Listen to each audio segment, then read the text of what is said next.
meeting to order. Let the roll reflect that all commissioners are present either in person or via Zoom. Tonight's Planning Commission meeting will be held in person while following social distancing guidelines and virtually via Zoom. As chair, I will be leading the Planning Commission meeting, and the public is welcome to participate when invited throughout the meeting. Members of the public may attend the meeting in person or join through Zoom. If attendees experience audio problems while using Zoom, we suggest you leave the meeting and then rejoin. This has usually fixed the issue. Additional instructions on how to participate are posted online at www.burnsvillemn.gov in the public meeting calendar. As usual, tonight's meeting is available for viewing on BCTV and on the city's website. If you are unable to participate this evening and would like to submit public testimony, I encourage you to email your comments to city staff or mail your comments directly to City Hall. You may participate in the meeting tonight online by going to https://zoom.us/join and typing in meeting ID 954-2922-3276. Once you are logged into the meeting, please use the chat feature to tell the moderator which item you wish to speak to. You may also call into the meeting at 651-372-8299. For each public hearing, I will open up a time when callers may speak to that item and will give more instructions at that time. Your call will be muted until then. Please note that there may be a slight delay due to the differences in technology. If speaking by phone, please mute your computer since there may be a delay. So moving on to tonight's agenda. The first item on the agenda is the adoption of the agenda. Staff, any changes? None from staff. No changes. Commissioners, any changes? No. Okay, seeing none, would somebody like to make a motion, please? I move that we accept the agenda as written in the on-site. Is there a second? Second. Okay, any further discussion? Okay, seeing none, can I have a roll call, please? Commissioner Awad, Aye. Commissioner Henderson, Aye. Commissioner John, Aye. Commissioner Roberts, Aye. Commissioner Timmerman. Aye. Okay, so motion carries. The second item on the agenda is to approve the minutes from the June 8th, 2020 Planning Commission meeting. Staff, any changes? No changes. Commissioners, any changes? None? Okay, is there a motion? So moved. Is there a second? Second. Any further discussion? Okay, seeing none, can I have a roll call, please? Commissioner Awad, Aye. Commissioner Henderson, Aye. Commissioner John, Aye. Commissioner Roberts, Aye. Commissioner Timmerman. Aye. Okay, motion carries. Next up on the agenda is to consider an application for Lloyd and Darlene Wallin for a variance for driveway width to exceed 24-foot and front yard coverage to exceed 35% located at 13934 West Preserve Boulevard, presented by Deb Gross. Thank you, members of the commission. I think we'll just take a minute to allow the applicant to come in.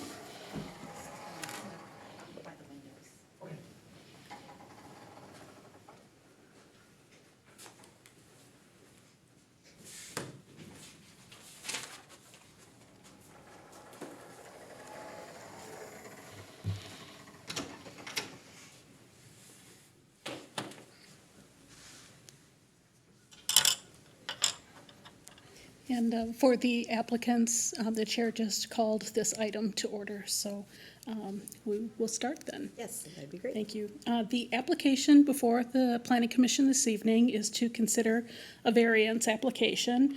It's really limited to two items from the zoning ordinance. One is a variance to exceed the 24-foot driveway width at the front property line, and the other is to exceed front yard coverage, which is, the standard is 35%, so the applicant would like to exceed that. This application is before the Planning Commission as part of a review There has been an administrative hearing on the application, and the order from the judge, that information is attached to the Planning Commission's packet. Their order is for the applicant to proceed with a variance. If the variance is approved ultimately by the city council, then the application, everything will be halted as far as any types of hearings. If it is not, then they have to deal with the administrative hearing process again.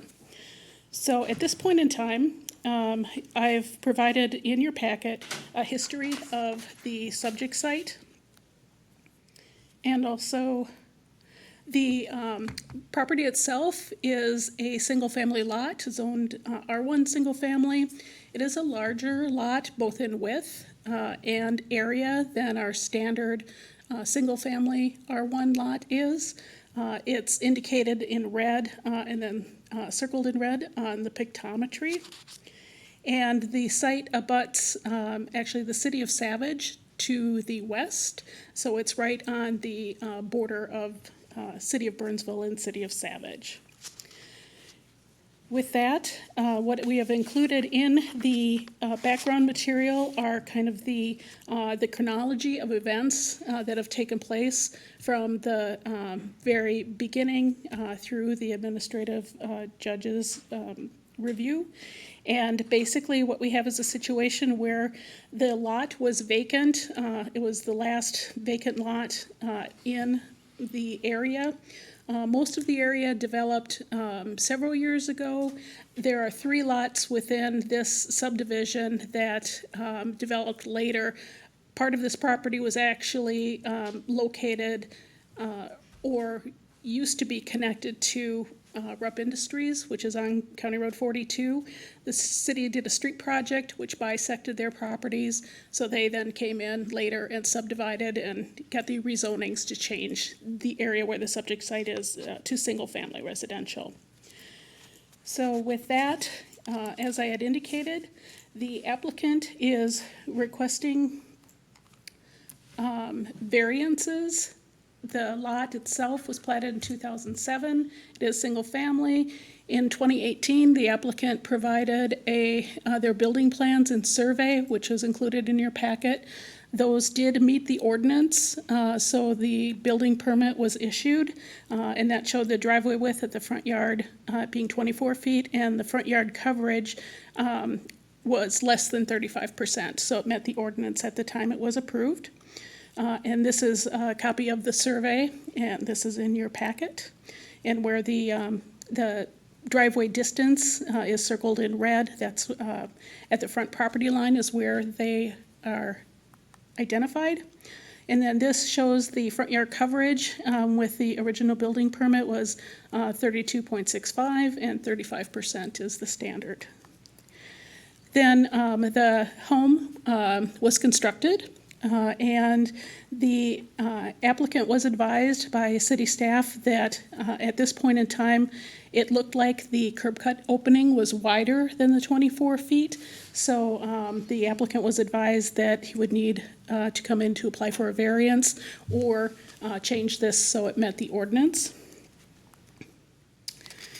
And then later, staff also was contacted by Mr. Wallin, and our staff did advise him of the variance process, what was involved, the time to process it, and the applications. And the engineer also identified this information for the builder. He noticed that the driveway was poured at about 39 feet, which is too wide, and no building permit or variance application had been done at this point in time. So at that point, this became a code enforcement process. And the Asbuilt Survey just shows that the actual width of the driveway is 38.5 feet. And the area that's shaded and circled in red is the additional area that was added by the applicant from what was approved to the, or by the city for the building permit. And this is just an aerial photo just showing the applicant's driveway as it's installed at 38.5 feet. And this is the final as-built survey. So after everything was constructed, they did an as-built survey. And you can see the area in green is the green space, front yard coverage, if you will. And then the gray area just shows the driveway width. And this is just a front view when driving on the street and looking at the applicant's property. And we went through a little bit of the chronology. I won't go through that detail by detail, as you have had that in your packet. The two variances are requested at this time to allow the owner to keep the driveway and front yard surface as they have. And as far as the independent hearing officer, what the city has done in the last couple years is actually adopted a administrative process as opposed to having to go to Dakota County Court. And so that's what was pursued. It's an independent hearing judge that comes in, listens to both sides, and then makes a determination. And the first item was to have them pursue or make application by December 1st of 2019. The applicant did do that, and we had this scheduled on for Planning Commission, and then COVID-19 came along, and the applicant requested postponement because they did not feel comfortable online with Zoom like many of us didn't. So we worked with the city attorney, and actually that deadline date that was set by the hearing officer has been extended. So we are still within time frame for that. In terms of variance applications, a common consideration is folks sometimes think that, you know, variance, it's something easy to just to allow a deviation, which is not the case. A variance is something that is unique to a property because of physical conditions. Maybe the lot is an irregular shape. Maybe there are easements on the property that limit the building envelope. Maybe there are existing trees, steep slopes, those types of things. So you take into account those considerations for practical difficulty. The plight of the landowner needs to be associated or due to unique property circumstances. In this case, staff does not believe that those exist. The lot is larger in area and width than a standard R1 lot. The house was designed specifically, you know, for that lot. The building permit was issued. Everything conformed to the ordinance. The lot is not square. It's actually oblong, like a typical lot, but it's 90 feet wide as opposed to 80 feet wide, and the site is relatively flat, so there are no steep slopes as the Planning Commission is used to seeing. In terms of the other part of the variance is, does it observe the spirit and intent of the ordinance? What staff is indicating is that based on the neighborhood, and we have provided some aerial photo information, the other homes all meet the ordinance in terms of the width of the driveway at the front setback line and the coverage. So this would be something not in character with what's existing out there. In the ordinance, there is a mechanism for the city engineer to be able to approve a wider driveway, but that's really related to a couple of other things. Planning Commission has seen this in commercial and industrial sites. When you have large trucks making deliveries, that's when they have approved a wider driveway.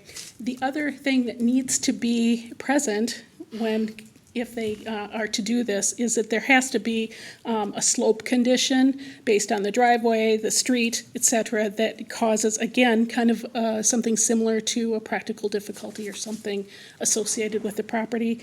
And in that case, in this case, that is not present. What we are identifying is, on the left is an aerial photo of the Wallin property, and on the right is their neighbor across the street. And the neighbor across the street also has a 3-car driveway, and they do meet the ordinance. In terms of reasonable, is the variance reasonable? Number one, you look at, are there alternatives available that can meet the ordinance? And in this case, yes, there are. It was a building permit that was approved for the site. The desire for a larger driveway is something that a lot of people have and would like, but that is not a practical difficulty to justify granting of a variance. And this is just an aerial photo showing the adjacent lots, but even beyond these, the lots are all meeting the, they're either 24 feet in width or less, and the applicant's would be wider, so that is different than the character of the neighborhood. There is also a city council policy for variances, and it's intended, although each individual variance is unique on its own, we're looking at the policy gives us criteria to at least apply a consistent set of standards to all variances. In this application, there were 5 positive, 9 negative out of 14 total factors. The vacant lot is larger than the standard R1 lot. There's the ability to design the home to meet the standards. The applicant knew about the variance process, but did not choose to pursue it at the time. And he had indicated during the hearing, which is part of the record, that he did know these standards and decided to proceed. So with that, the recommendation from staff, due to lack of demonstrating practical difficulty as per the ordinance, staff is recommending that the Planning Commission recommend to City Council denial of the application. And with that, I can stand for questions. Great, thank you, Deb. Commissioners, any questions?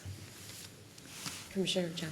Yes, is the builder, the person that installed the driveway, are they here today? Or is it just the applicant? I believe so. Okay, great. Any other questions, guys? Yeah, are there any other driveways in Burnsville that we've approved for residential?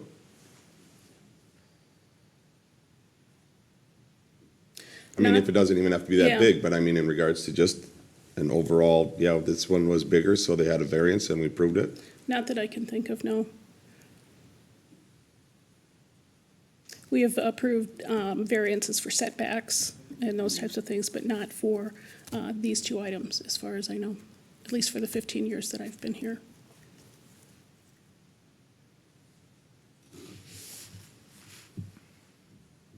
Commissioner Wad, did you have anything? No. So I know that the applicant is here and he would like to speak to us as well. So, Mr. Wallin, you can certainly speak, but please keep your comments to the variance request. Can you hear me? Yes. Yes. I'm Lloyd Wallin, and this is relatively new to me. I'm here with my wife and the gentleman who built our house, Brian Wolf, is here to help us. I brought some pictures for the council, up to date, that I took yesterday. I don't pretend to know all the ins and outs of your rules and regulations, but I've tried to follow them. This I've put up according to your rules, and that's been there for several months. And we've had no complaints that I know of.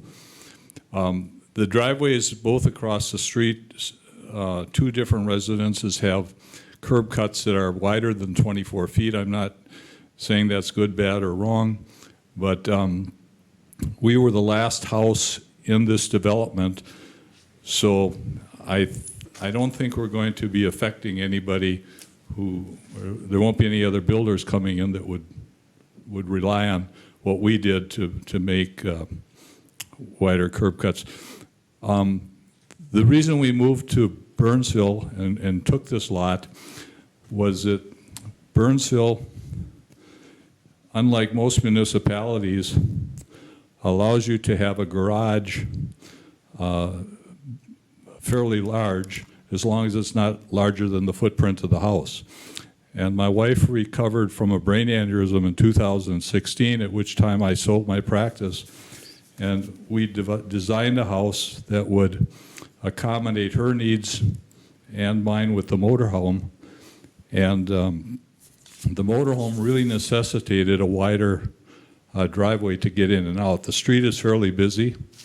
I took the motorhome out this morning, and I can only back out and cut to my left, and then I have to go up the street and turn around in the cul-de-sac and come back. Because of the nature of the lot, I can't cut the other way. And then I also have a truck, and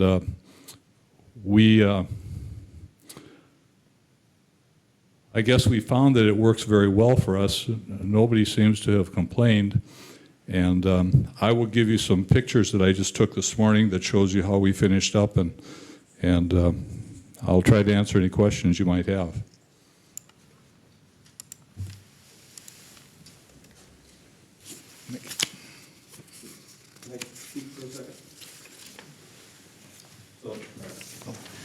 My name is Brian Wolf. I'm the What I handed builder, you guys right Fieldstone there, Family those are Homes. photos I took the other day. And,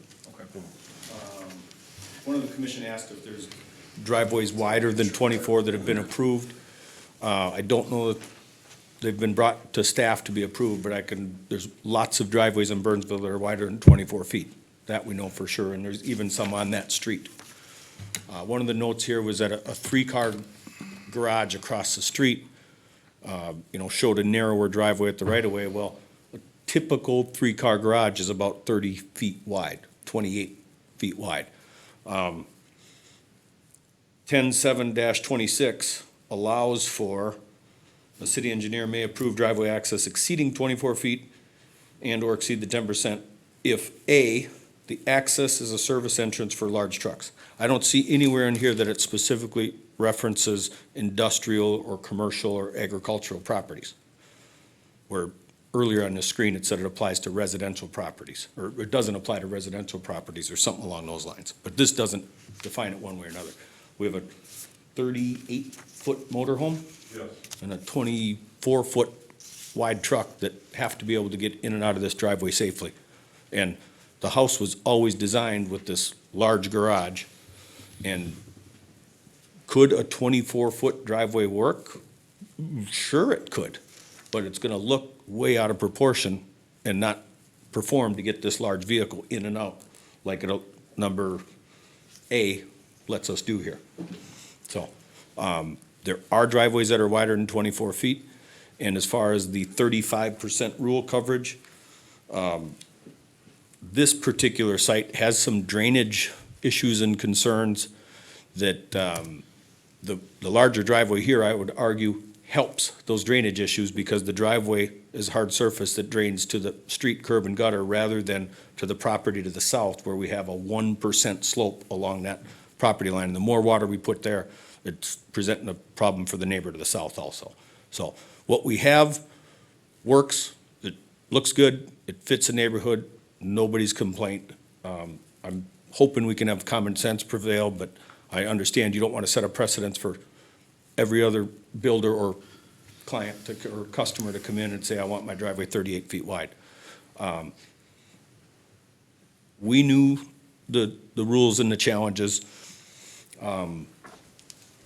Doc kind of ran his own show when it came time to put the driveway in, and we knew the risks associated with that. But if we were to agree that the access is a service entrance for large trucks, which allows us more than the 24 feet, then we're down to the 37% versus 35%, and we're talking about, I think, 18 square feet, if I remember from our hearing officer situation, that we're talking about the square footage that, could we cut off 18 square feet and make that gravel that's, that allows water to run through it rather than impervious surface. So anyway, that's for what it's worth that we're asking for this variance. Thank you. Thank you. Commissioner John? Mr. Wolf, One more thing. Oh, the commissioner wanted to speak real quick. so have you earned your principles in practice of engineering degree or I have passed not. that license No. test? Okay. I saw in the packet that there was a letter from our city engineer stating that this will not work, and she does have a PE. So can you explain to me why you felt that you could just supersede her and just put into this driveway? I didn't supersede. I didn't approve it. Our customer did and did what he wanted to do. Did you get a building permit from the city of Burnsville? Yes. And in that building permit, are you not required to follow the rules and regulations in the city of Burnsville? Yes. Why should the city of Burnsville give you another city building permit if you're not going to listen to them? And follow will the listen to rules. him. I'll go cut this thing down today. Okay. But I'm just saying you'll have to deal with the homeowner then. I'll do whatever it is you want us to do. I just think it works fine the way it is. I just feel like you should be able to follow the rules if you're going to get a building permit and do business in the city of Burnsville. Don't you agree? I do follow the rules. Okay, thank you. Commissioner Henderson, I just want to note, or Chair Henderson, I just want to note that the overhead camera is not working at this time in case there were any documents that someone wanted to show to our online Zoom participants. Thank you. Hello again. I want to assure you that Mr. Wolf did absolutely nothing wrong. This whole situation is on my shoulders.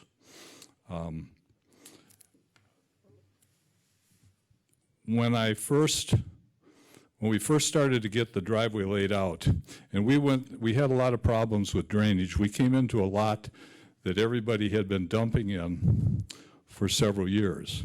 And the builders on both sides and the two homes to the south, and somewhere in the notes, I think that's been brought up, they didn't follow the rules at all, and they let all the water from the adjacent lots go into what was our backyard.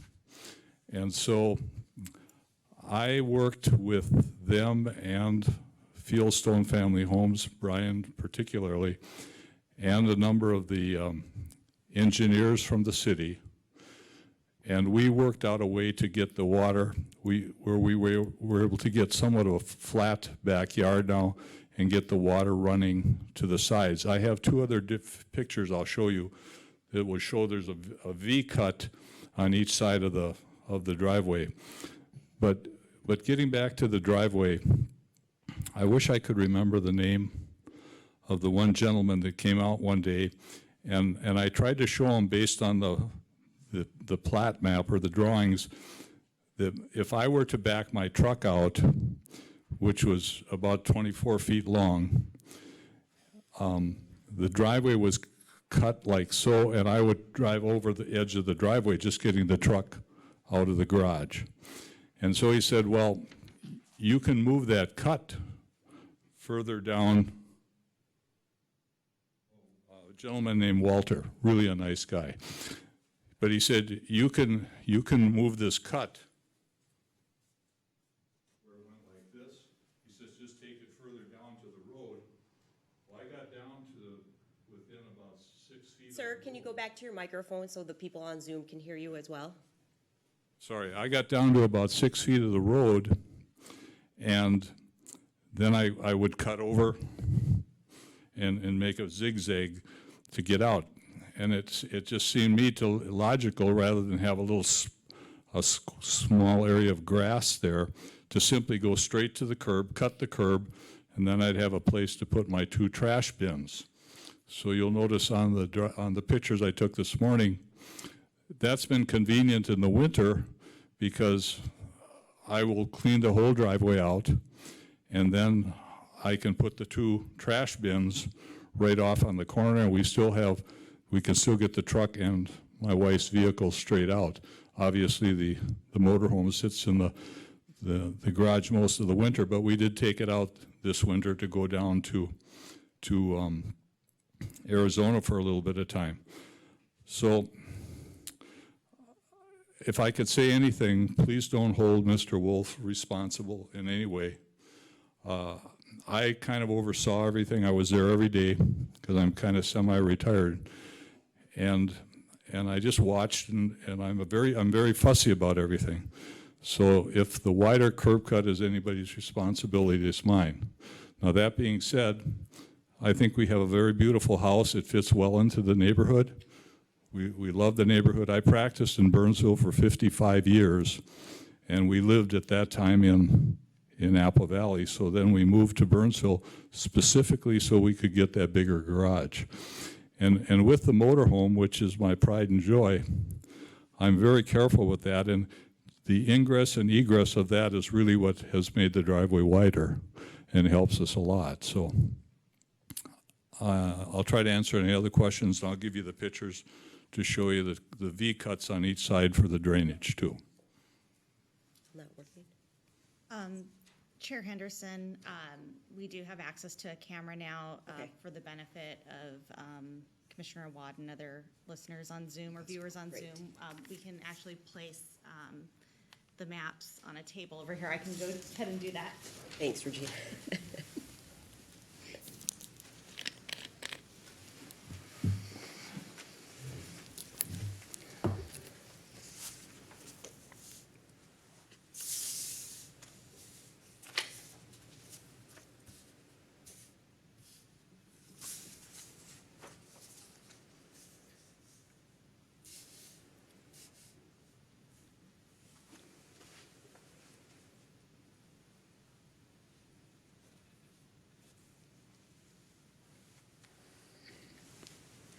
Dr. Wallin, will you talk us through what we're looking at?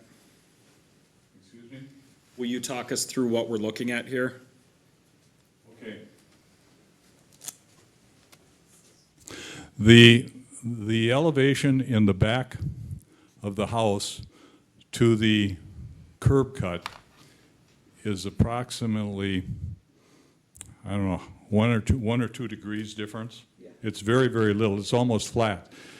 And so what happens, every time it rained, the neighbor to my south, which is, as you look at the house on the left, she would end up with about 1.5 feet of water in her backyard. And it would just pool there. And then the neighbor to the other side, all of his water in his lot would go into my yard and it would pool back there.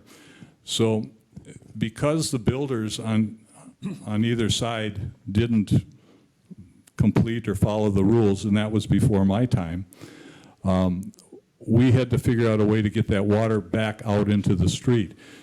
And so a combination of cutting kind of a V or a swale from the north side to the street has worked well. The driveway, because it's wide, picks up a lot of that water and takes it out to the street. And then on the other side, the water goes to the south and comes out that V on the left. Does that answer your question there? Yes. Yeah, and it's worked out fairly well. We have a small backyard, but it's relatively flat, and we've got fences around it for the dog and everything like that. So we're very happy there. And I'll add that both neighbors on the south and the north side aren't flooded out now that we have the new house there, whereas before they always had standing water in their backyards. So.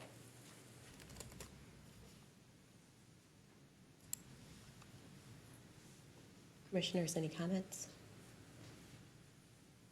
Questions? I have a question. Sure, Commissioner Awad. So the south property line and the drainage on the south really isn't, I mean, it's the same condition as was proposed when it was a 24-foot wide curb cut. You know, that original survey, the driveway on the south side came straight towards the street as it does now. It's really what's happening on the north side that's where things have changed. So I don't know that the drainage, I don't know how that really affects this. That's my only comment.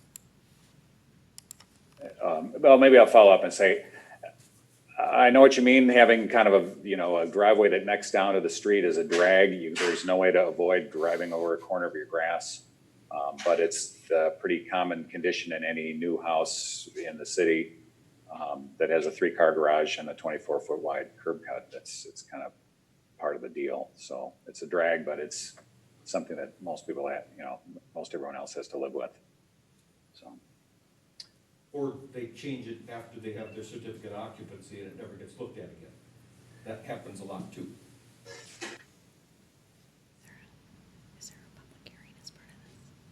The whole situation with our house was difficult. We have a great floor plan. My wife and I love it there. And, but to come in piecemeal and look at the drainage, at the driveway, this, that, and the other thing, I think from my perspective, everything has worked out very well. Now, obviously the driveway is wider, but that's what accommodates the motorhome. And the motorhome weighs almost 40,000 pounds. We had to have a lot of extra fill and compaction in the driveway. And I just think from a perhaps an engineering standpoint or just a common sense standpoint, by having the driveway wider and flatter and whatnot, and with the busyness of the street, it allows us to get in and out both with the motorhome and the truck and the car. Everything works, and we've had no complaints from the neighbors. And I think the most important thing, and I can understand precedents when they're set, they tend to spread. Since we are the last lot or the last house built in the neighborhood, nobody's going to try to duplicate us. I can guarantee you that. So, and just, I urge you to come out and take a look at it. I think from a standpoint, it fits into the neighborhood. Everything blends. We've got good landscaping now and so on and so forth. So, again, I hope that this will satisfy the needs of the city and allow us to get the variance to leave it as it is. Thank you. Commissioners. Commissioner Timmerman. So Dr. Wallin, it's a beautiful house, very nice house. I think that there's no argument there. There's a lot of people who'd be envious of the garage that you've put together, the RV that you have. I'm not concerned about the precedence of the size of the driveway. I'm concerned about the precedence of not seeking out or not obtaining the approval of the city engineer, and then also not following the guidance of city staff and the ordinances that are currently in place. That's the precedence that I'm concerned about if we approve your variance, is that we will be opening up many folks who request variances who will no longer be requesting variances, and they will go out on their own to make the decisions that have been really poured over by city staff, city engineers, and then codified into our ordinances. That's the precedence I'm concerned about. But again, I think it's a great looking house. And this comment is for the commission. I think with that precedence in mind, I can't be supportive of this variance. I agree. I agree that there is a lack of hardship. There is a lack of practical difficulty. The city engineer gave other avenues or examples where it could have been modified. So I am in complete agreement with you. Commissioner John. I'm wondering if the city engineer can talk about a little bit of the difficulties that could come from a driveway this size, or some of her questions on it. Sure. So my review of the driveway was that, Deb, can you go back to the approved plan? And Dr. Wallin is correct. We did work extensively on drainage issues, though that's not tonight's variance or discussion. And as Commissioner Awad noted, the proposed driveway that was approved was a straight exit from the part of the garage that was designed for the motor vehicle RV.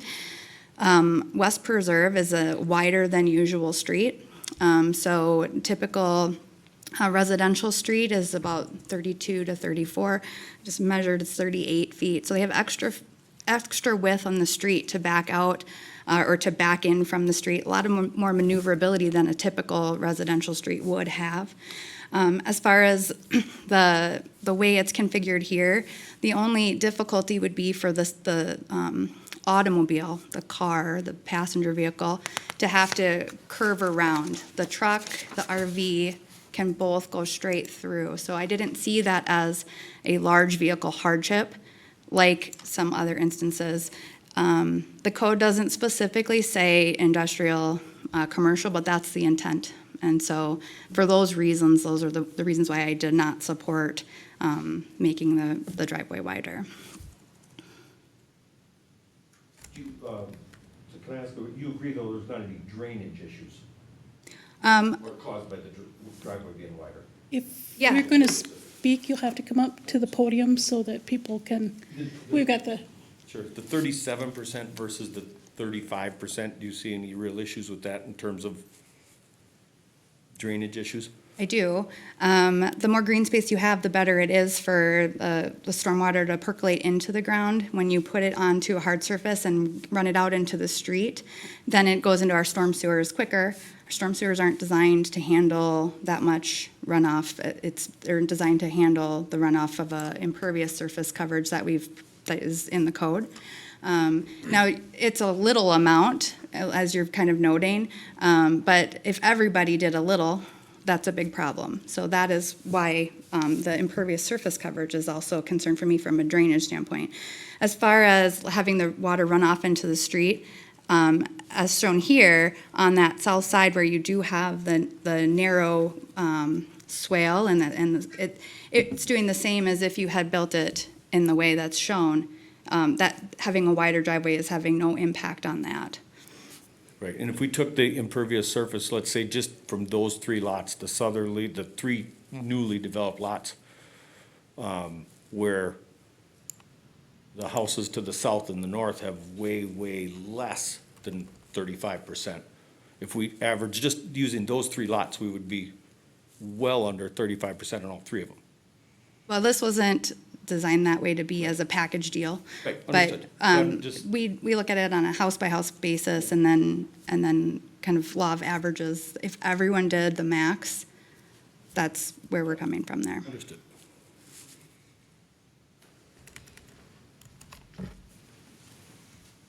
May I say something? Sure. I'd like to respond to the gentleman there. Normally, you'd be able to see us.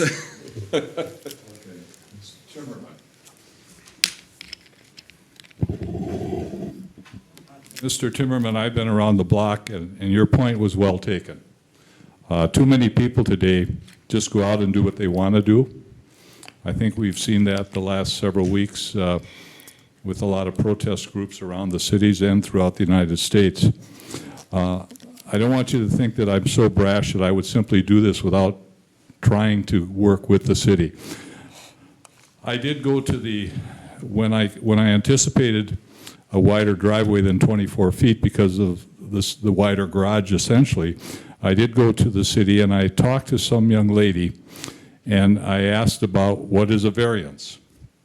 And she said something to the effect that it costs $5,000, it takes 6 or 7 months to complete, and there's no guarantee that it will be given.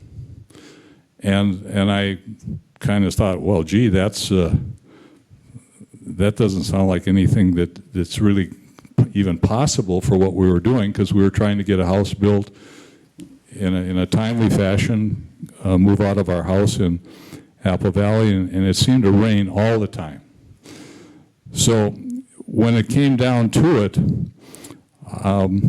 I read the rules. I tried to interpret the 15%. In my judgment, if I increase the width of the driveway 15% for the truck and 15% for the motorhome, which was not clear, but I thought the more vehicles, probably the more I could add that 15%. So we got wider and wider. And then when it came down to going straight to the curb cut, it gave me a place to put those 2 trash bins in the winter. From I guess from an architectural standpoint, or just I thought it would look better and be easier to keep clean and keep the snow shoveled and cut the grass, and all those things fit together. I thought it was a better choice. So I don't want you to think that I wasn't aware of the rules. I found it difficult working with with some of the people at the city, especially on the drainage issue. One of the gentlemen came out and wanted the city to invest let's say $5,000 in putting in a drain field at the south end of my neighbor to the south, which had nothing to do with the water that was accumulating in her yard. And where they came up with that didn't make any sense to me. We talked about it, and eventually that wasn't approved or didn't happen. So I'm talking to people from the city with degrees and obviously who know more about these things than I did, and a lot of what they suggested just didn't ring true. So we worked with our best, as best we could, keeping in mind we didn't want to alienate our neighbors. We had to move their fences. For example, both of the neighbors on each side of me had their fences on my property. And so when I went to them and said, it looks like we're going to have to move those fences, immediately some hostility built up. And so that was part of our problem too, is working with them. But after all is said and done, we're friends with the neighbors. We don't have water collecting in our backyards. It's draining properly, and I've got a driveway that I can get in and out of, and we can access the ingress, and we can get in on and off the street without a lot of problem. And from a safety standpoint, obviously I'm getting older. I think that helps me too. So again, I'm hopeful we can get the variance and keep things the way they are. Thank you. Commissioners? Comments, questions? Motion? Awad, do you have anything?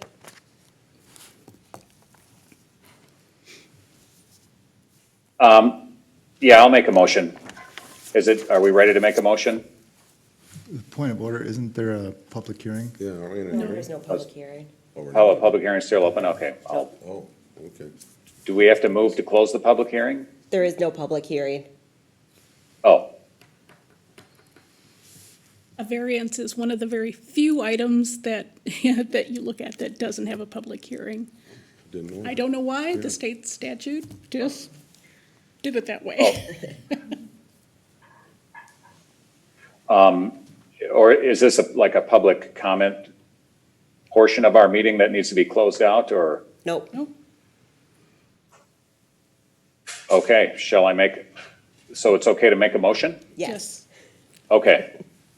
Again, the staff report is pretty detailed, and so I have to support the staff on this. So I move that we recommend to the city council denial of the variance due to lack of demonstrated practical difficulties as outlined in the background report.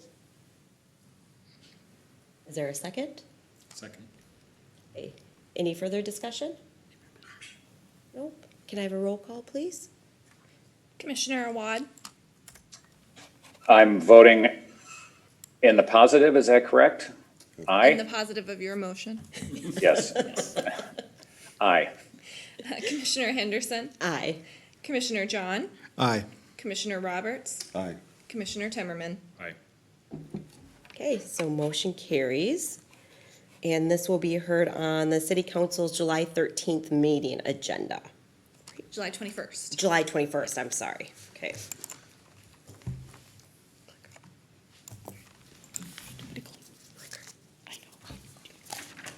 Okay. Exit so that the other applicant can enter for the next item. Thank you. He is one of our commission members. We can chat out here.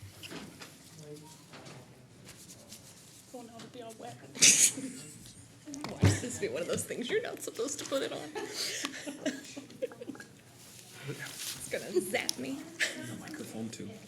Yeah, we should clean the microphone. Oh, yeah. And there's somebody coming in for this? Yes, yes. As well? the- Okay. The current applicant team.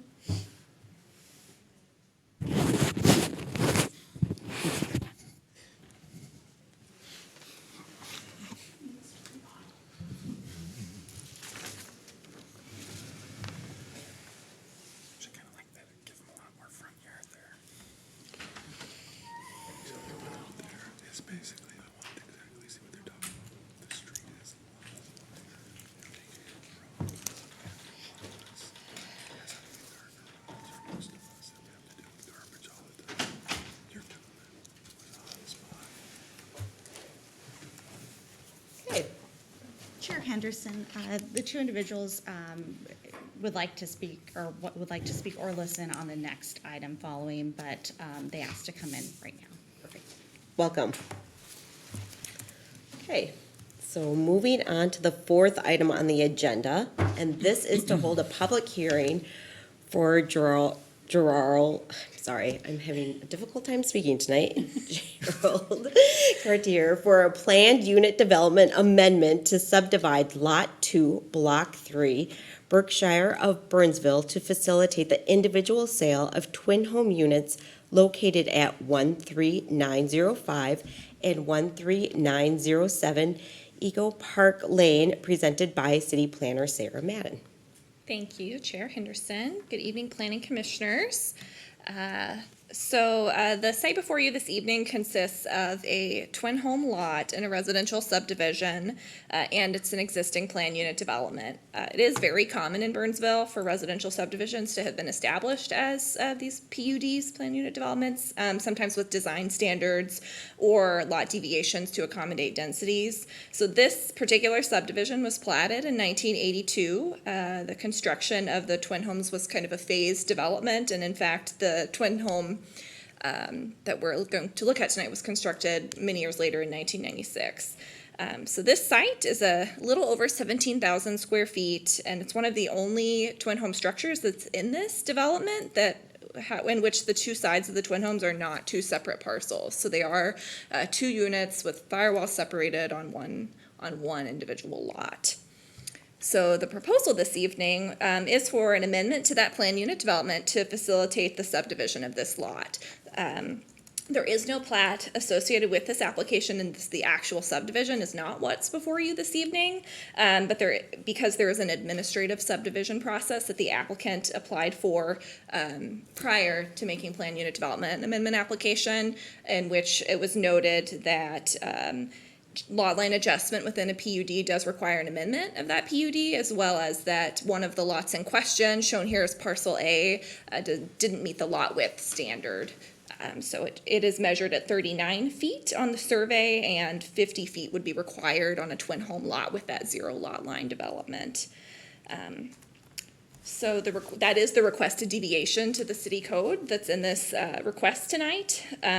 And there is a precedent for applications such as this. Actually, prior to this home being built, a separate builder did apply for a PUD amendment, and they intended to subdivide this lot. However, the front lot on the street frontage, shown kind of on the north here on Echo Park Lane, was one lot, and then the rear lot had no street frontage at all. That was approved, and then that builder didn't move forward with the project. The documents were never filed, and then later, with a standard building permit, the existing twin home was built on one lot and did not move forward with any sort of subdivision.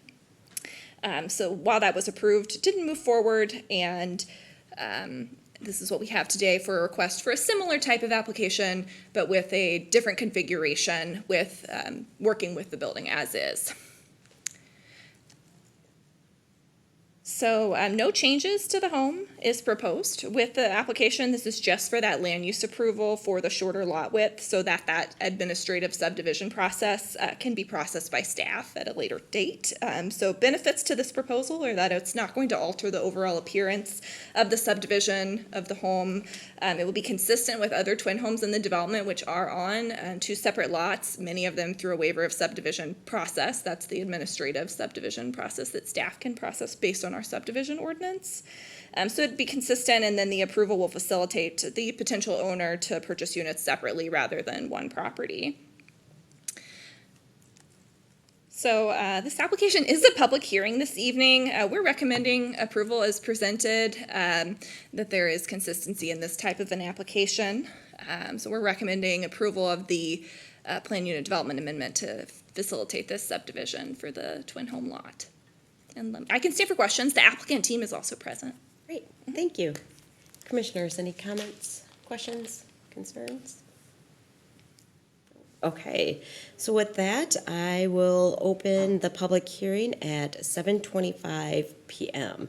So anybody wishing from the audience wishing to speak, please come to the microphone and state your name and address for the record. Good evening, everyone. Brent Fossum. My address is 1284 082nd Place North, Maple Grove, Minnesota, 55369. Just moved there, so 30 years of Plymouth, I'm now in Maple Grove. So anyway, Gerald Cartier, Jerry Cartier is the owner of this property, who I've known Jerry for many years. As you see, I'm also a Realtor. So I've been working with Jerry for 3 years in regards to this property and trying to sell. Which was brought up earlier is when this was built in 1996, Jerry was at that time the owner and built this at that time. He at that time was asked if he wanted 2 PIDs by the builder, which is a process at that time, which was a very easy process back then, but Jerry said, what do I need that for? Well, now we're in this situation of myself trying to sell this property for Jerry, who's getting out of the rental business, et cetera, going to retire, and trying to sell it. The problem in selling it, which doesn't fall into your category, but to be able to sell 1 PID number of a duplex to get finance is almost impossible. Okay, that's the first thing. So this is what started of the process and myself researching to what does it take to get 2 PIDs, et cetera, in the city of Burnsville to be able to do this. Check the neighboring duplexes, which are just down the street, which all have 2 PID numbers except for this parcel. So that's kind of the history of where we're at on this property. I know you're dealing with duplexes. The previous issue or the segment that you just had in regards of green space, et cetera. What is nice about this duplex? It backs up to Echo Park. You've got green area, even though the width is narrow in the front. If the lot could be, when it was built, turned, et cetera, it would have met the front width requirements by the city, but at that point, it wasn't a concern, wasn't done. But when you're dealing with the factor of green space, there is space, you got Echo Park right out their back door. And it's a beautiful open space area, even though you look at the width in the front, where it doesn't meet the code requirements you're wanting. To me, it creates the green space and the openness. So don't know if you have any questions, but that's kind of the process of how I got here working with Gerald and being able to sell it. The other plus to the city is 2 PID numbers, value is higher, taxes are better for you in the receiving end. So there's your plus on the backside, that's good for you. So any questions, anybody? Good, Okay. thank you. Thank you. Is there anybody on the Zoom meeting? Did anybody see? There is Nope. nobody on the Zoom Okay. meeting, other than Commissioner Watt. Okay. He has not asked to speak, though. Okay, with that, I will close the public hearing at 7:29 PM. Commissioners, Commissioner Roberts? Sarah, am I understanding that as he mentions a PID, we're talking about a PUD? The PID with like property identification number, Oh, so it's like a okay, that's what parcel I was wondering if number, that's what that was. It It's just a wasn't. Dakota County way that Okay, they, I want to make sure that people aren't confused of those two. lots of acronyms in this field, yes. Yeah, more of those. Anything else? No. Okay, is there a motion? Commissioner John? I would like to make a motion that the Planning Commission recommend to City Council to approve the Plan Unit Development Amendment to subdivide Lot 2, Block 3, Berkshire of Burnsville to facilitate the individual sale of twin home units located at 13905 and 13907 Echo Park Lane. Second. Okay, any further discussion? Can I have a roll call, please? Commissioner Watt, Aye. Commissioner Henderson, Aye. Commissioner John, Aye. Commissioner Roberts, Aye. Commissioner Timmerman. Aye. Okay, so motion carries, and this will be heard at the City Council's July 21st meeting. Thank you, everyone. Thank you. Stay safe. You too.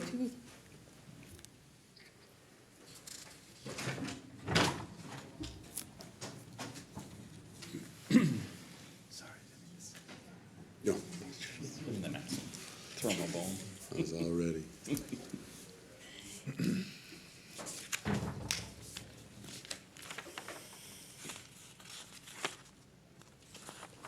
Are we ready to go for the other one, or I'll wait for Regina to Okay. step back in. Hi. Good.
Feels like we're all in trouble, like we've been in the corner. a little bit? Yeah. I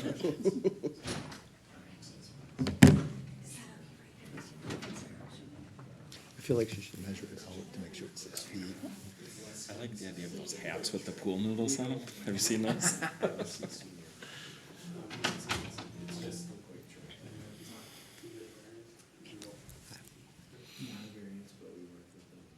Thank you.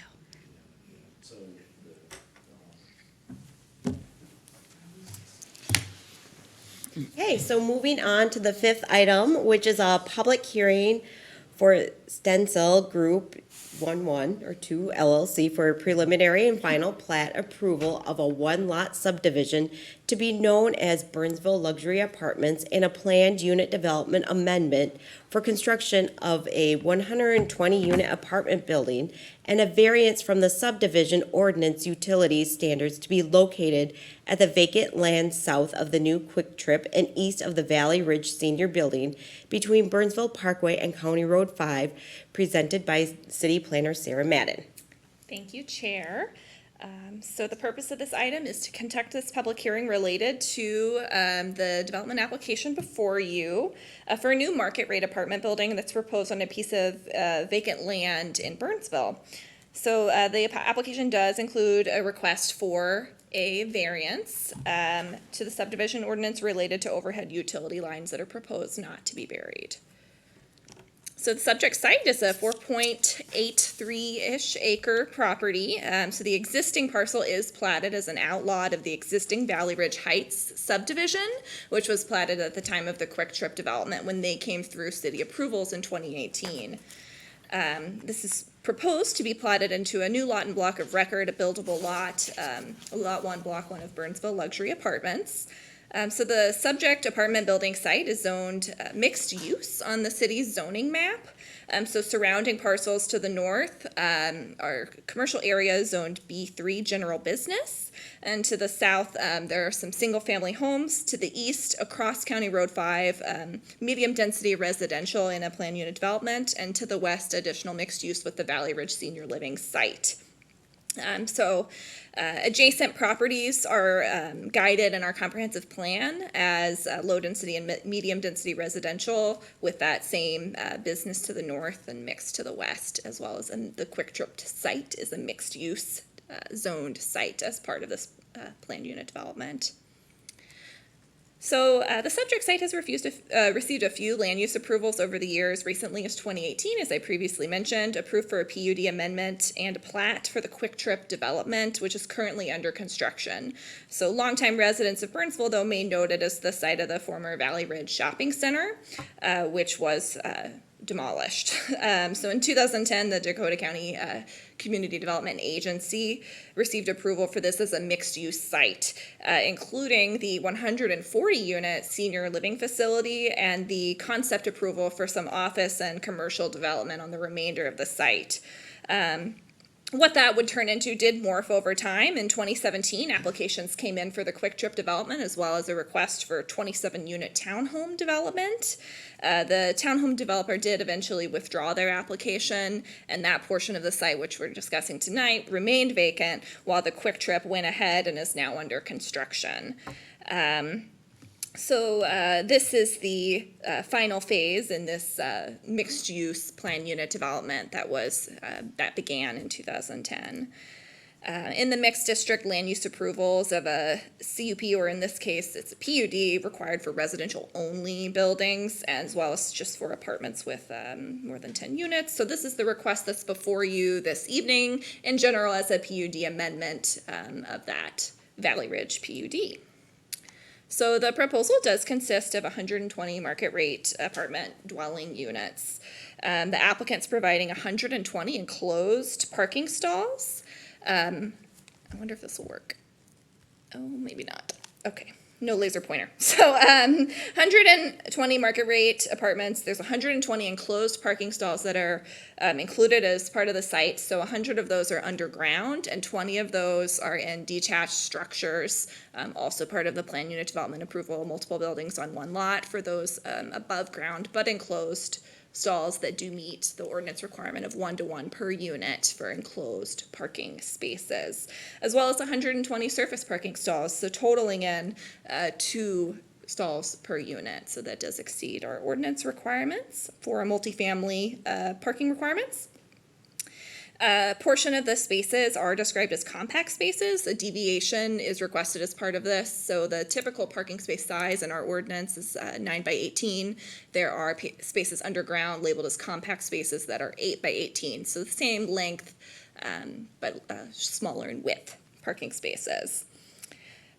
Deviation, which is supported by staff. So amenities included as part of this proposal. There is a fenced-in elevated children's play area as part of the proposal, as well as described by the applicant, a dog park, an elevated patio, amenity for residents, a party room, fitness center, and some interior storage units for the residents of the building. So both trash handling and the mechanical room will be handled on the interior of the building.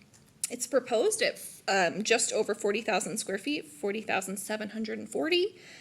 Proposal does meet building setbacks, impervious surface standards, as well as the net density standards of the mixed-use district in the zoning ordinance with 24.8 units an acre. So mixed use is allowed in the zoning district, and the comp plan is between 15 and 30, so they're right in there at 24.8. So exterior materials of the building. So residential buildings in the mixed use district are required to comply with just the building design and material requirements of standard are general requirements for multifamily. So this proposal does meet the ordinance standards for building materials and architecture. So the proposed building, kind of an offset T-shape because of that second level elevated play area. And 4-story building of units with a pitched roof style to blend in with that residential character of the existing structures within the PUD. If you are familiar with the Valley Ridge site, it as a multifamily building for seniors, but with a pitched roof. The Quick Trip site also moved forward with a pitched roof as part of their design when they came through for the plan unit development approval. So there's a mixture of stucco patterns, cement board siding, pattern concrete, color palettes, generally grays with some navy or darker blue. Roofing materials proposed to be a darker gray in color with what we've seen at this stage. So exterior decks and railings will be projecting from the structure, from the side of the structure. So seen here, if you can see, it's kind of a detailed overall site plan. You can see the driveway leading to the underground parking, as well as the 120 surface stalls. You can see the interior parking lot landscaping, which exceeds city code requirements. There's also a monument sign or freestanding sign proposed. We don't have images of that at this time because it's not necessary, but the location and proposed of the sign does meet setbacks as well. There are no setback deviations as part of the PUD proposal. The site does comply with our exterior lighting standards. Lighting poles placed throughout the development up to about 22 feet in height, with wall sconce lighting on the building and garages. Shown here is the grading plan. As you can see on the southern portion of the site, there's some sloping there adjacent to the building. There's also a newly proposed retaining wall that is about 74 feet in length and 6 feet tall, southwest corner of the lot. You can also see the existing trees adjacent to County Road 5. This is actually the southern portion of the property, but at the top of this site plan shown here, where you can see the trees that will remain as part of the proposal. About 54% of the trees are going to be removed to accommodate for construction of that southern portion of the building, but that does not exceed the standards within the ordinance for removals in the mixed zoning district. So shown here is, I tried to zoom in a little so you can see it better, but the landscaping plan actually showing the installations that are proposed as part of this application. So the site is showing that the planting areas are going to be irrigated. The proposed green space for this site is at 51.5%, meeting the standards of the ordinance. The proposed building perimeter landscaping around the structure is noted at 53%, which city code requires 50%, so it is exceeding that standard. And the internal parking lot green area is noted on this plan as 8.3% of the parking area, which city code would require 3% in the mixed use district, so it does exceed that standard. So the proposal does exceed all the overall green space requirements, but there is a deviation that's requested for plant material installation. So city code does require, based on the size of the lot, that 73 ornamental trees be provided as part of the landscaping installation, and the applicant is proposing the installation of 42 trees, which does not meet that requirement, and it's included as a deviation, but staff is supportive of this request. So in the southern portion of the property, 73 existing trees are being preserved as part of the proposal, including some that are kind of native to Burnsville. So the applicant will also be installing 47 overstory deciduous trees, as well as 37 evergreens. So in the deciduous tree category, they would be exceeding ordinance requirements. So as overall, staff is supportive of the landscaping plan and that deviation. The site does have that thick outcropping of existing trees, as well as containing this grade change with the retaining wall. What's proposed fits the site and meets overall requirements. So shown here is the preliminary and final plat of the property. It's the same dimensions as the existing outlot from the Quick Trip development, but being plotted into a buildable lot of record. An existing drainage and utility easement that cuts through the property. As you can see on the preliminary and final plat, that's that double line that kind of goes north-south through the property. It's proposed to be vacated and then relocated. So that vacation public hearing will be held at the same night at the council level.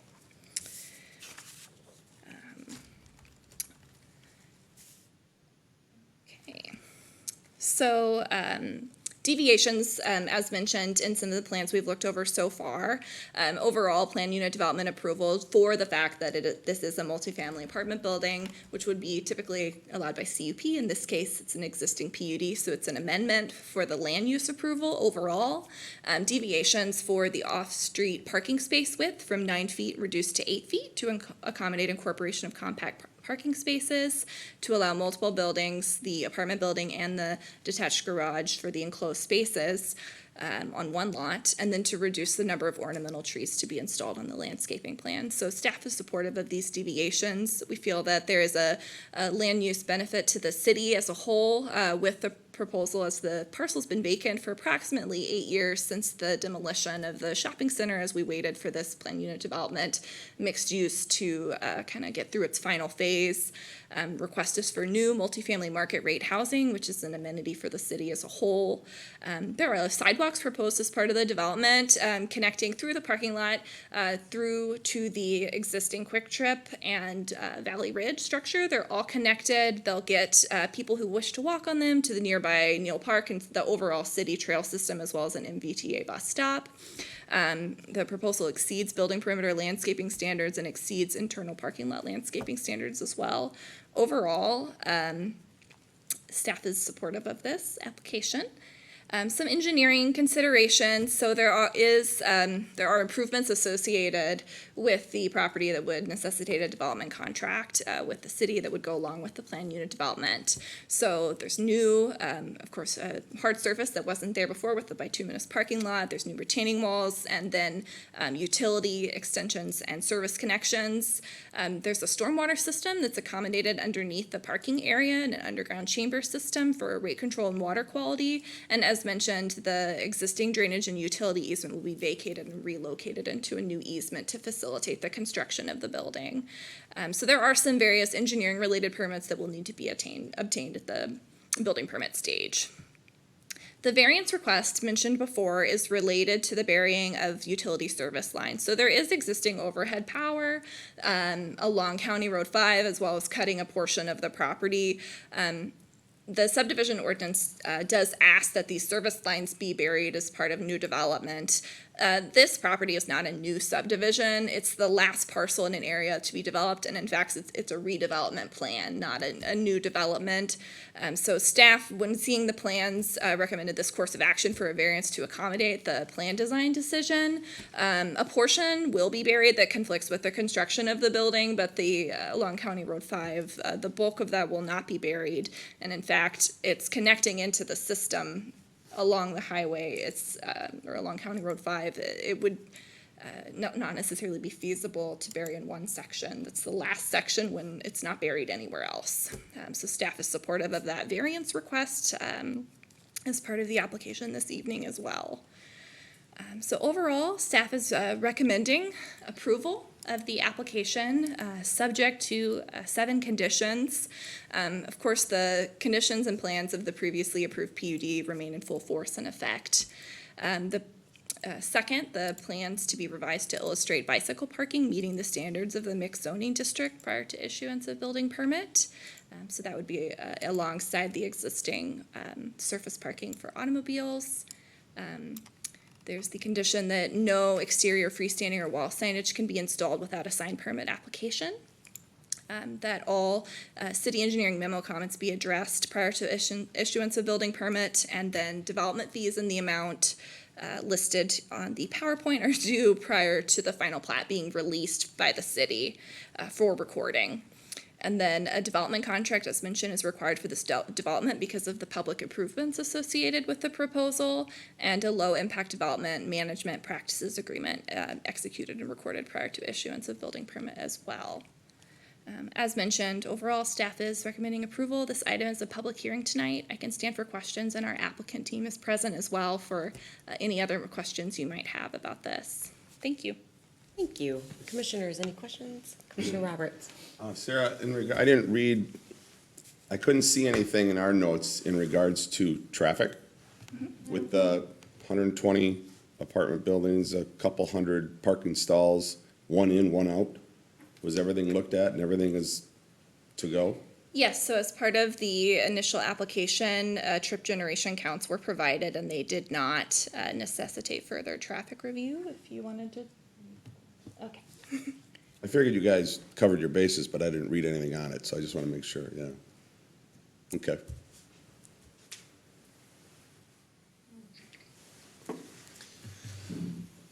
Sure. I thought Engineer Jen was going to speak. So we get that pulled up to defer some of the more specifics on that.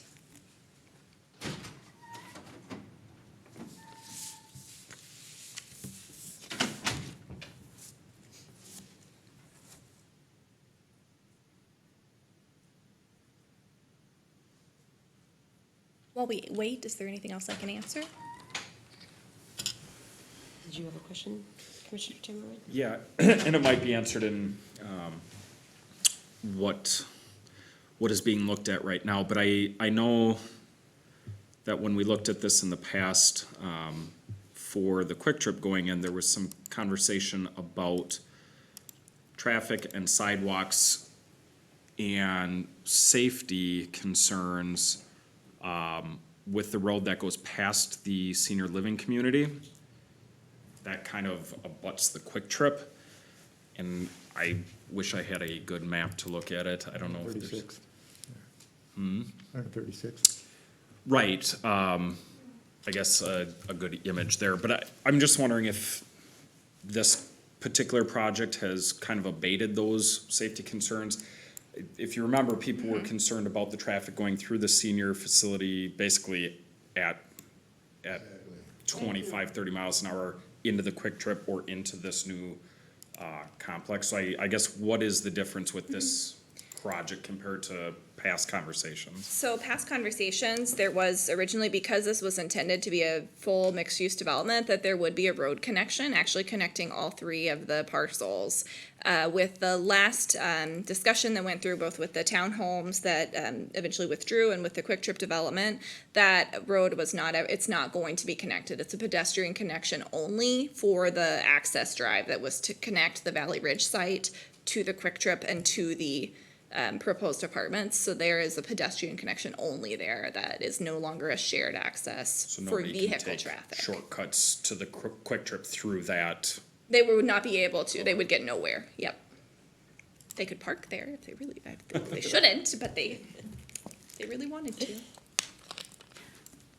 So a trip analysis was done for this project, and the total net trips, the AM peak hour, they're anticipating with 120 apartment units, 9 vehicles entering the site in the AM peak, and 28 trips leaving in the AM peak. And then the PM peak in the afternoon, coming home after the end of the workday, 26 trips or vehicles entering and 17 exiting. And so those criteria did not trigger any additional traffic analysis.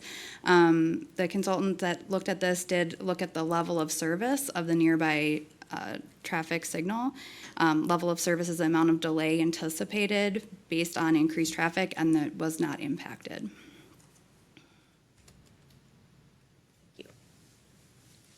Commissioners, any other questions? No. Commissioner John? I was curious, I read something about a retaining wall, and when I went and looked at the site, I couldn't see exactly where that retaining wall would be.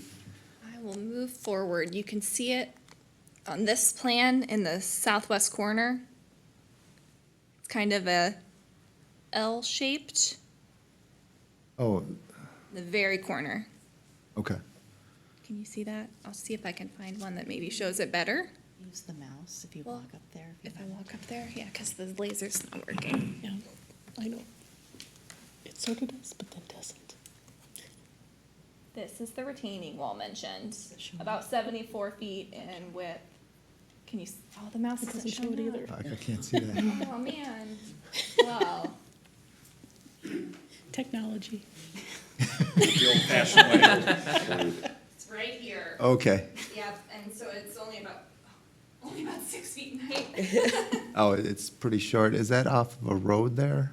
No, so that actually, so what looks to be the right end is the south are single-family homes. Okay. And then to the west is the Valley Ridge development. And with a 6-foot wall, there would be a fence up top, so no kids are wandering around and junk. I'm unsure about that. Are you planning to use the roadway through the, Sir, I'll open the public hearing and then you can speak and ask your question. Okay.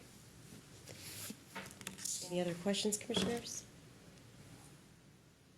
Nope. Okay, so with that, I will open the public hearing at 7:54 PM. So anybody wishing from the audience may come to the microphone. Please state your name and address for the record.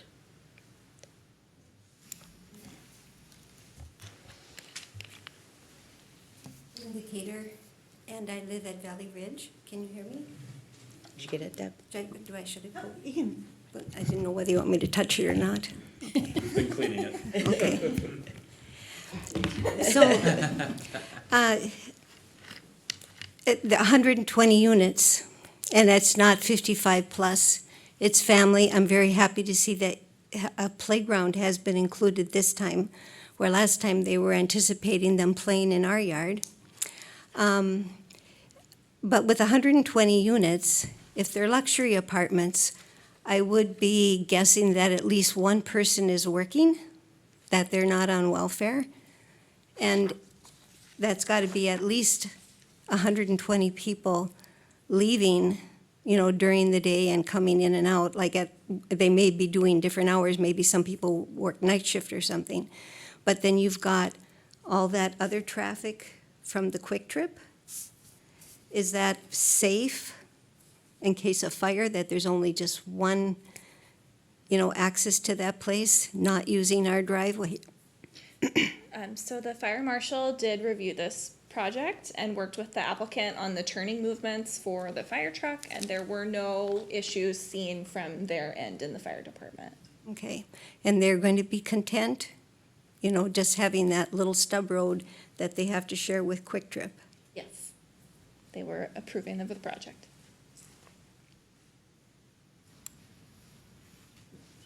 Is there anybody else who wishes to speak about this item? Nathan Stencil, 5700 Josh White Drive, Sioux Falls, South Dakota. We're the applicant, Stencil Group, and just wanted to say it's been a pleasure working with the city through this process for, last 7-8 months, I suppose. But we did have a neighborhood group meeting last Tuesday, and no one attended. However, I did have a conversation with one of the landowners to the south.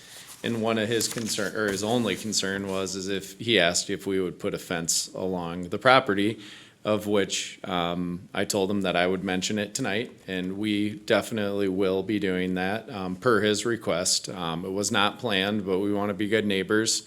He wanted an 8-foot fence, and I said, well, I don't know if the city allows that, but we'll make it as big as we can. And so we were working with Sarah on that, and it would extend from basically the end of the retaining wall and then all the way to the east, over kind of where the hill starts going up. So just a kind of a security separation from our property to, his in particular, but everyone else to the south.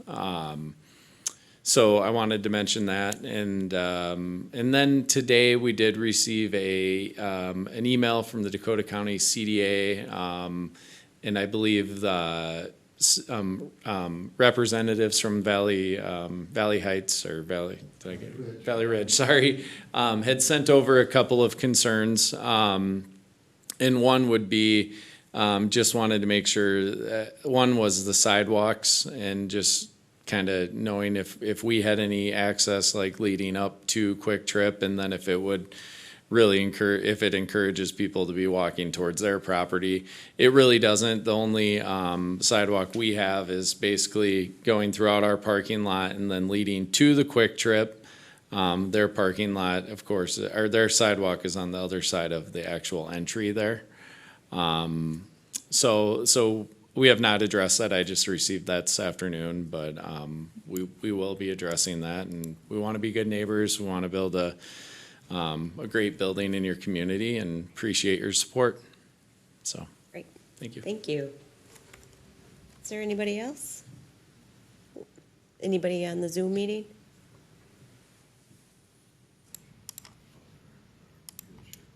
No one that wishes to speak.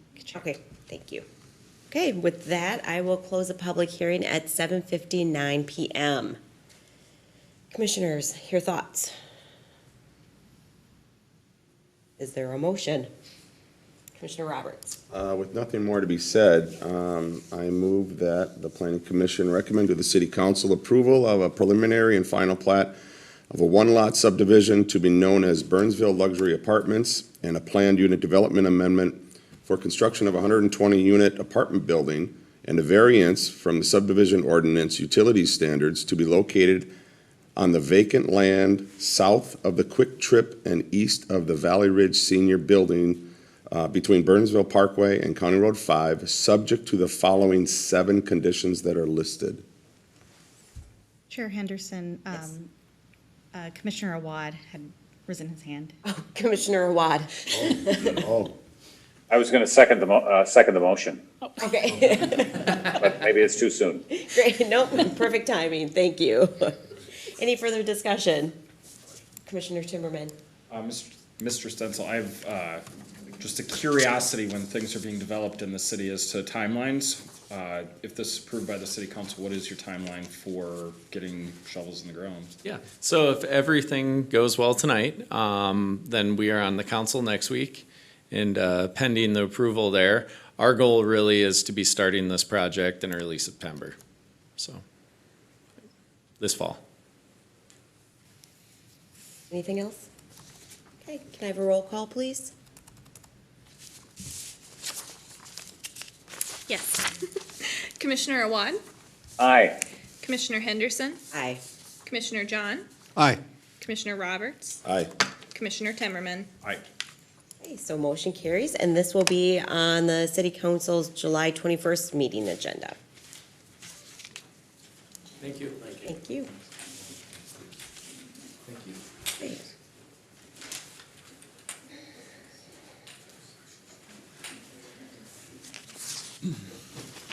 So the next item is to elect the chair and vice chair.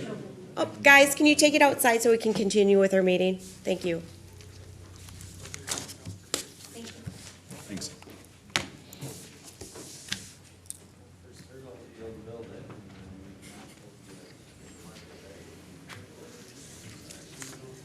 You gonna shut the door? She's working on it. So the next item is to elect the chair and the vice chair for the 2020-2021 cycle. Is there any discussion or motion? Commissioner Roberts. First off, I would like to take this time on behalf of both staff, from the commissioners, amongst myself and the entire city of Burnsville, to personally thank you, Erica Henderson, for your outstanding job, for what you've done as chair on this planning commission. Thank you. Thank you, that's very nice. Now you can relax your last year. Yeah, phew. I also want to thank Commissioner Timmerman for his role as vice chair. Thank you for everything you've done this past year. Now, that being said, I wish to recommend Commissioner Robert Timmerman serve as chairman both for July, or through July 20th, or I'm sorry, from July 20th through July 21st, 2021, I'm sorry. That came out weird. That's okay, we Yeah, understand. Is there that was a motion. Yes, is there a second? Commissioner Awad, I will second the motion. any discussion? Okay, seeing none, can I get a roll call, please? Commissioner Awad, Aye, and I just want to echo Bud's sentiment. Thank you to both of you. Erica, you've done a great job, so. Thank you. Yeah, thank you. Commissioner Henderson, Aye. Commissioner John, Aye. Commissioner Roberts, Aye. Commissioner Timmerman. Do I you do that? abstain? Do I vote aye? Or abstain, whatever you put in the notes is fine with me. All right. Okay, Commissioner Roberts. And as my second motion, I recommend Commissioner Christopher John to serve as vice chair from July 2020 through July 2021. Is there a second? Commissioner Awad. I will second that as well. Thank you. Any discussion? Okay, seeing none, can I get a roll call, please? Commissioner Awad, Aye. Commissioner Henderson, Aye. Commissioner John, Abstain. Commissioner Roberts, Aye. Commissioner Timmerman. Aye. Okay, so the motion carries and we have two new chair and a new vice chairs. Congratulations, guys. Yes. Okay, so the last item on the agenda are updates. Staff, do you guys have any updates? So, as mentioned during the 3 items that we covered this evening, they will be on the July 21st City Council meeting. Also, your next, your next Planning Commission meeting will be July 27th. It will continue to be a hybrid meeting as this one was, and you can let us know if you'd participate in person or via Zoom. Items on the agenda that we don't have a draft agenda to pass out will be a solar ordinance update from the Planning Commission work plan. And then you may remember the last time we had the work plan discussion, it was brought up that maybe to do some more educational about what we do as planners at City Hall outside of Planning Commission and City Council meetings. So we will be putting together kind of a short presentation about some of the things we've been working on during COVID and during, in general, our jobs, life as a planner. And then an actual regular agenda item will be there's an applicant, Minnesota Medical Solutions, that has applied for a city ordinance amendment to permit a medicinal marijuana dispensary as a permitted use in our commercial and mixed-use zoning districts. So that ordinance amendment request from that applicant will be held at our next meeting as well. Those are my updates. Deb, do you have anything? Nope, that's it. Great. Thanks, guys. Commissioners, do you have any updates? Oh, okay. Mr. Roberts has something. Oh, yes, Commissioner No, Roberts. unless you have something else to say. Yeah. So as a reminder, members of the public may submit additional comments relating to the items on this evening's Planning Commission meeting agenda until 4:30 p.m. on Friday, July 17th, 2020. These comments will be included with the City Council background for consideration at their next meeting. So with that, is there a motion to adjourn? Commissioner Roberts. I move to adjourn. Okay. Is there a second? Commissioner John. I will second that. Okay, any further discussion? Okay, hearing none, can I have a roll call, please? Commissioner Awad, Aye. Commissioner Henderson, Aye. Commissioner John, Aye. Commissioner Roberts, Aye. Commissioner Timmerman. Okay, so motion carries and we are adjourned at 8:06 p.m.